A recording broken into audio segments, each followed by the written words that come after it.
What's up la vaposphère? Et me voici de retour.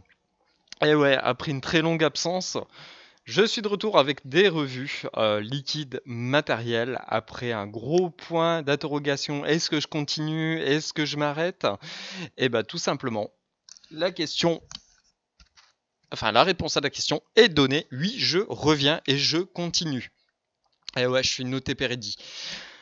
Je reviens aujourd'hui avec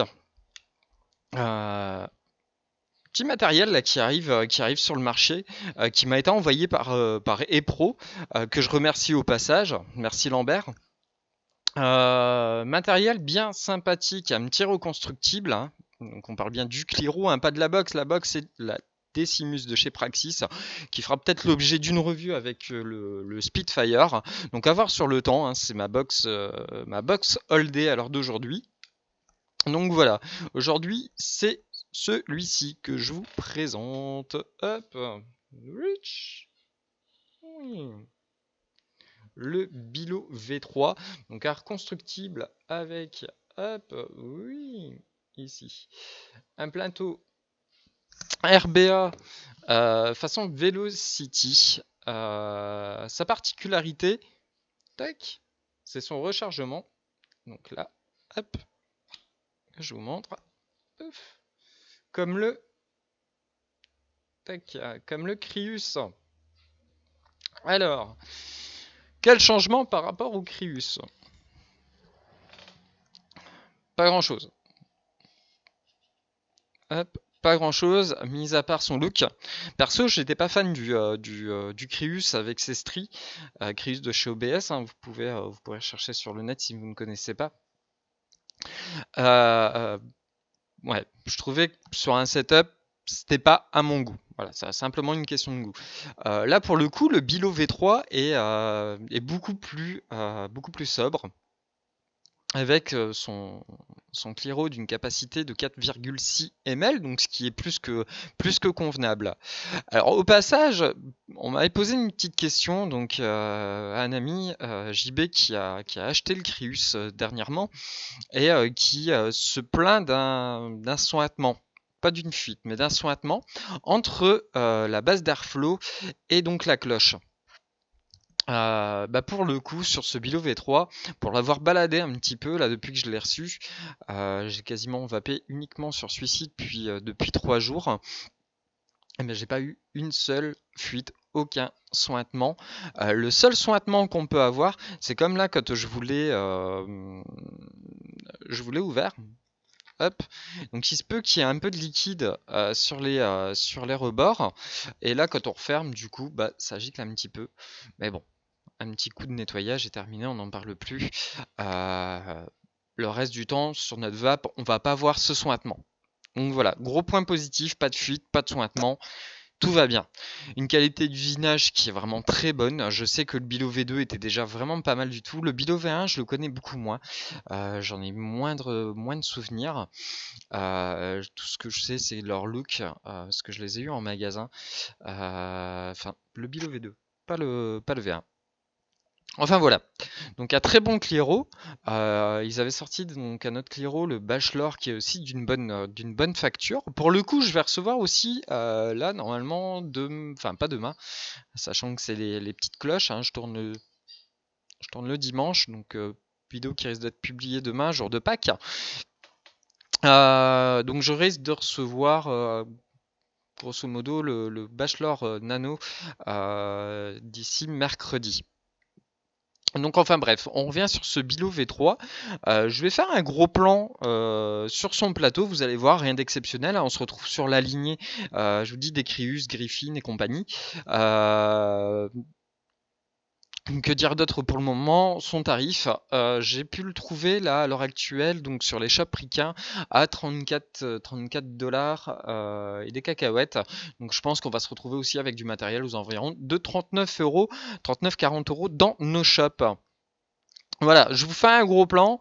On voit un petit peu ce qui se passe dans la boîte. Il n'y a pas grand chose. Hein. Un Cliro, un claireau de remplacement, un tank en verre de remplacement, des spares, ben voilà, rien de spécial. Et le plateau, je vous le montre en détail. Allez, on se retrouve tout de suite après. Donc pour la fin, je vous annonce un petit peu ce qu'il y aura donc au sommaire des prochaines revues. Et je pense que ça sera tout pour aujourd'hui. Allez, on passe au gros plan. Donc nous voici en gros plan avec ce Billo V3. Donc, hop, j'ai préparé, j'ai pris un petit peu d'avance. Hop, donc les coils sont déjà montés. Donc voici le plateau de ce Billo V3. Donc plateau Velocity, hein, tout simplement. Donc là ici, j'ai fait 7 tours avec du Cantal 0,5, diamètre 0,30. Hop, et j'arrive. Hop. À une résistance de 0,33. Donc ce que je recherchais, hein, ma vape habituelle. Juste tester, de voir si ça chauffe bien. Impeccable.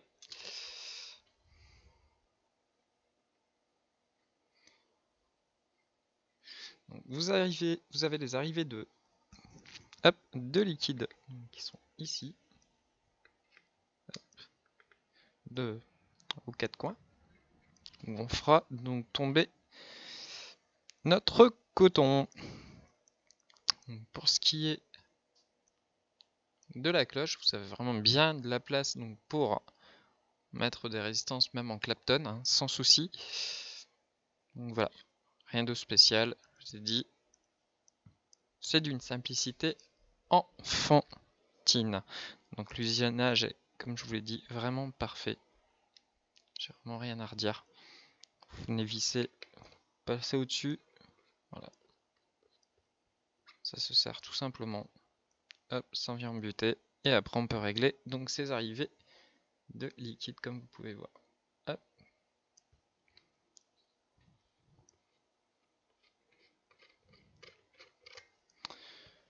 Donc pour le coton, je vais utiliser du bacon V2. Hop, un petit boudin.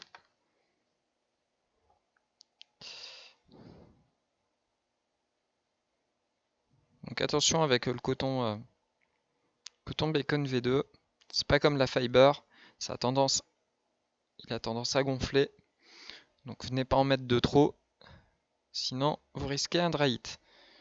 Pas besoin de le compacter de trop non plus, hein.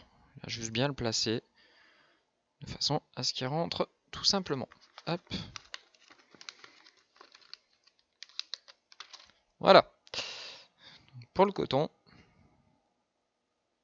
Hop.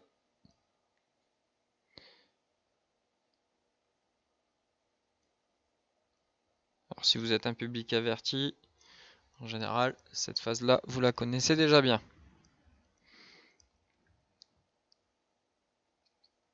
Hop. Alors justement, pour parler un petit peu de quand même de scléro, j'ai pu le tester avec différents types de jus. Donc allant du 60 VG, 40 PG à du full VG. Et j'ai réussi à tout passer sans aucun souci à l'intérieur. Donc là, pour placer le coton, on vient mettre, hop, un petit bout de sa mèche là. Je retire l'excédent. Voilà. Donc la première est placée. On va faire pareil pour sa petite sœur. Hop.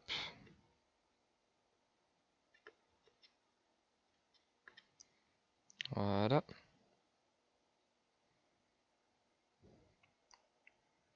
Pas besoin de trop bourrer. Ça sert strictement à rien. Vous venez juste mettre un petit peu de coton de chaque côté. C'est suffisant, sachant que comme je vous ai dit, la Le coton bacon a tendance à gonfler. Ça sert à rien d'en mettre de trop. Donc on va faire les côtés opposés.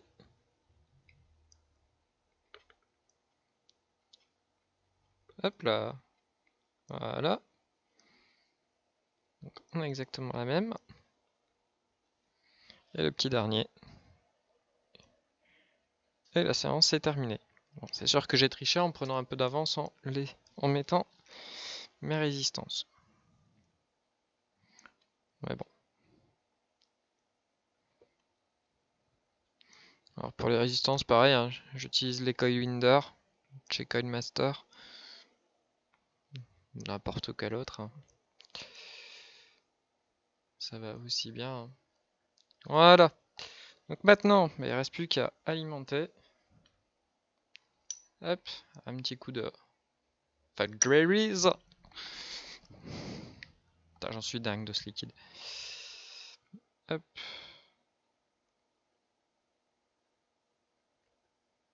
Hop. Alors n'hésitez pas. Hein. Le coton bacon, ça a tendance à bien boire. Alors ce qui est bien, c'est ce que j'aime en plus, parce que je vape énormément en dripper, c'est qu'il a une capacité à retenir le liquide qui est juste hallucinante. Alors j'aimerais bien tenter, j'ai pas encore essayé le coton kendo. Je pense que ça va être la prochaine étape pour les cotons. Hop. Et là, il n'y a plus qu'à tester. Voilà, c'est magique, ça fonctionne bien. Ça se chauffe des deux côtés, c'est parfait. Maintenant, on va venir refermer la cloche. On vérifie que la valeur de la résistance n'a pas bougé. Donc là, je suis encore à la même, ça n'a pas changé. Si, alors ça m'est déjà arrivé, de clients qui sont passés encore pas plus tard que samedi. Un client qui est passé, qui avait un problème, il me dit je comprends pas, j'ai un goût de brûlé. Le problème qui s'est passé, c'est que son coil touchait la paroi de la cloche, ce qui a fait que ça s'est mis en court-circuit et sa résistance a tilté et s'est sectionné.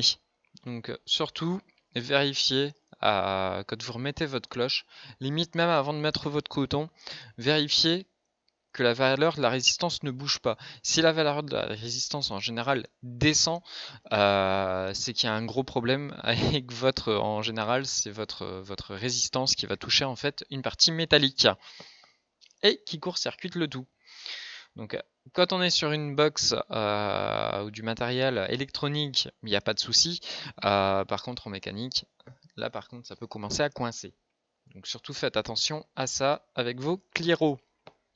Même avec vos drippers, hein, même si c'est beaucoup plus visible, en général on voit tout de suite. Et là c'est parti, hein, on le remplit en liquide.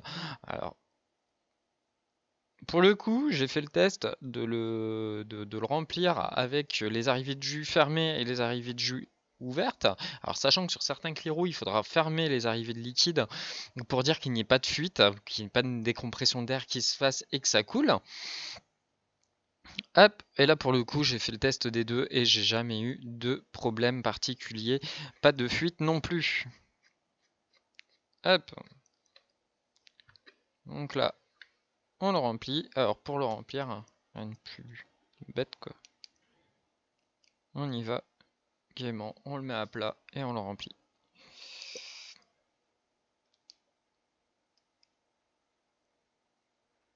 Ça continue, j'aurai plus de liquide pour la revue de ce liquide là. Il faudra que je fasse une revue avant. Hop. Voilà. Pas besoin de plus. Hop, on ferme le tout. Hop. Les petites bulles se font.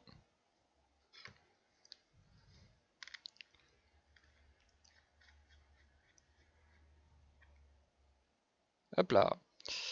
Et là, plus qu'à mettre la box au bal à la bonne valeur.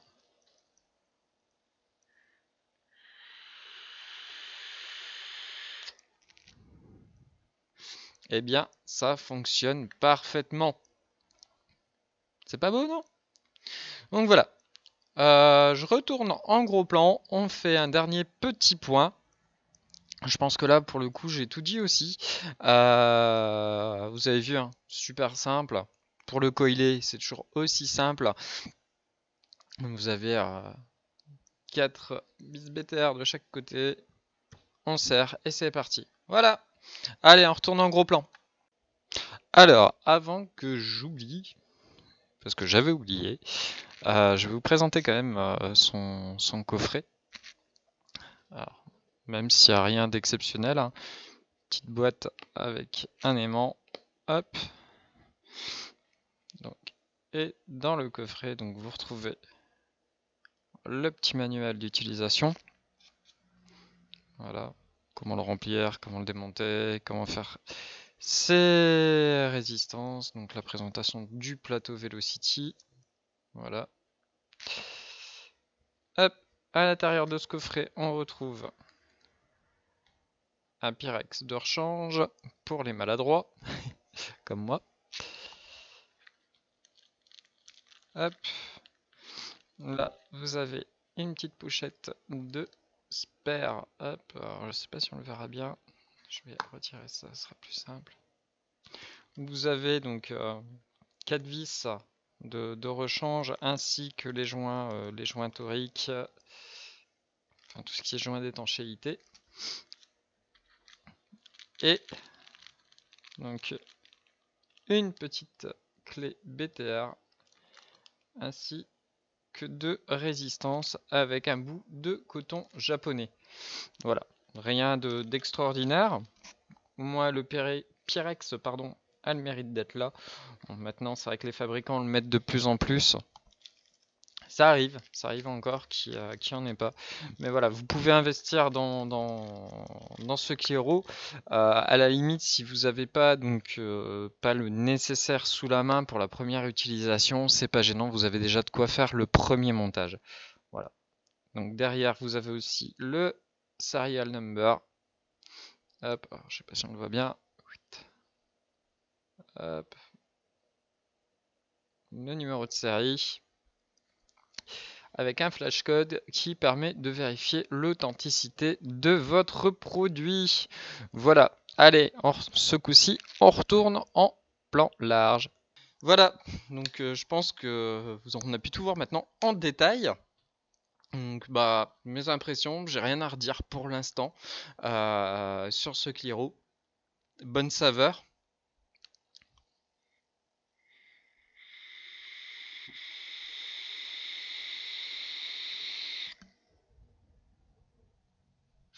Bonne vapeur.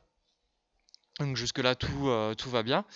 Un pack assez complet. Bon, rien d'exceptionnel par rapport à ce qu'on trouve déjà sur le marché. Une très belle qualité de finition, c'est surtout ça en fait que je peux retenir. C'est vraiment cette qualité de finition qui est juste au top pour du matériel qui se veut à la portée de tout le monde. Donc voilà, pour ce qui en était de ce Bilo V3 de chez ePro. Pour la suite, hop, j'ai l'impression que je suis dans le brouillard. Hop. Alors pour la suite, qu'est-ce qui va arriver? Donc je vous ai dit le Bachelor Nano qui se veut pour le coup TPD ready. Je suis pas spécialement fan de tout ce matériel TPD ready, ça rentrait vraiment dans le jeu de cette directive. Mais bon, après je comprends les fabricants qui ne veulent pas se retrouver non plus nez à nez donc avec cette loi et ne plus pouvoir vendre de matériel. Donc après ça reste quand même relativement légitime. Donc qu'est-ce qui va arriver? Du liquide, oui du liquide, des très bons liquides que j'ai pu que j'ai pu goûter à la Vape Event. Donc je reviendrai sur un liquide sur lequel j'avais eu un gros coup de cœur à une époque à la Vape Expo dernière, dans la dernière Vape Expo 2015, qui était le liquide Black Origins. Là ils en ont sorti un petit nouveau, donc hop, qui est ici, hein. Donc le Vision. Tourner un peu plus fruité. Ça me permettra de refaire un point aussi sur ce liquide Origin qui était très très bon. Le Fake Jerry's, le Cookie Monsters, qui pour le coup est vraiment mon gros coup de cœur de cette Vape Event, avec une autre petite gamme. Qui est où? Qui est où? Qui est où? Qui est ici? Il y en a trois. Un que je préfère parmi plus particulièrement à travers les trois, qui est la gamme Gvas, des liquides qui viennent aussi des States, de Los Angeles. Voilà. Et un petit dernier qui est ici. Je ne citerai pas le nom, mais je pense que vous l'avez reconnu. Voilà.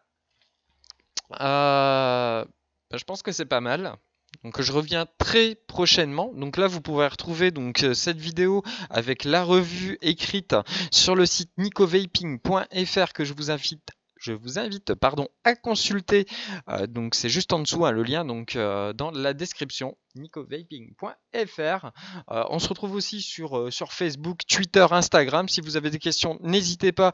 Je me ferai un plaisir de vous y répondre. Voilà, allez, je vous dis à très bientôt et en attendant, je vous souhaite encore une bonne vape et pour le moment aussi une bonne vape libre. Allez, je tire ou pas?